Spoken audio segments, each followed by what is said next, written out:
United States Army presents The Big Picture, an official report produced for the armed forces and the American people.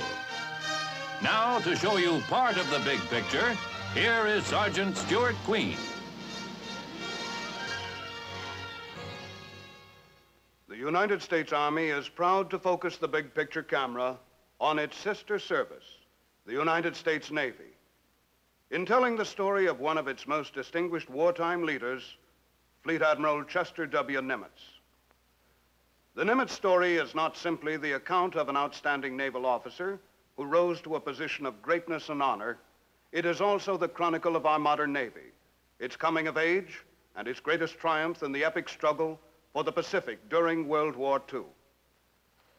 For just as many of our Navy's greatest victories resulted from Nimitz's brilliant planning and bold strategy, so Nimitz himself is the embodiment of the finest tradition of naval service. The Nimitz story begins before the turn of the century. Far from the ocean, he would one day command. Texas was a prospering state in 1885 when Chester Nimitz was born in the tiny town of Fredericksburg. There was room on the great western plains where a man could run cattle or farm and grow with America. Nimitz's people were pioneer stock, and their faith in their country's future formed the bedrock of their children's heritage. Although his pioneering grandfather had once followed the sea, there was little else in the boy's landlocked environment to point him towards the Navy. But while Nimitz grew, America's Navy grew too. The 100-year-old Constellation was still in use to train men during the Spanish-American War. But our sea battles were fought by revolutionary armored steam warships.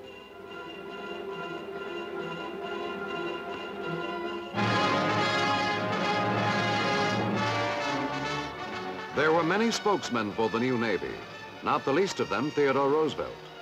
Ours was still a young country, and it was a two-ocean country. The Navy, which had sent the Spanish fleet to the bottom, was necessary to our defense and to our future security.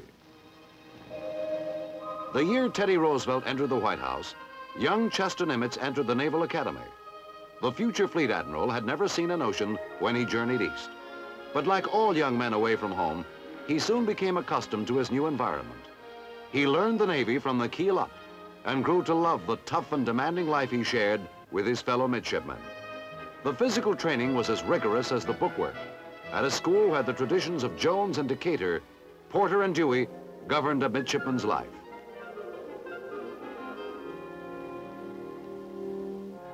Although American naval tradition ran back to the Revolution, the service itself during Nimitz's days at Annapolis looked to the future. New ideas on the importance of sea power, new fighting techniques and weapons were making their mark. A young man could not only see the world in the new Navy, he could find the broadest possible challenge to his imagination. The day of wooden ships had passed, but iron men were needed more than ever.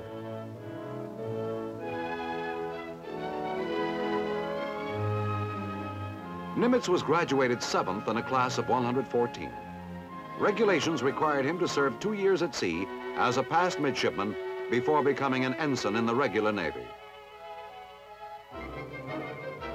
This early technological marvel, one of our first submarines, was being tested for the Navy at the time Chester Nimitz joined the fleet. After duty in the Far East during the first few years of his career, Nimitz was selected with other outstanding young men to form what eventually became our Navy's submarine force. In vessels not far removed from this primitive model, Lieutenant Nimitz learned a difficult and dangerous profession. There were few books and no men of experience. You learned the only way you could, by doing it yourself.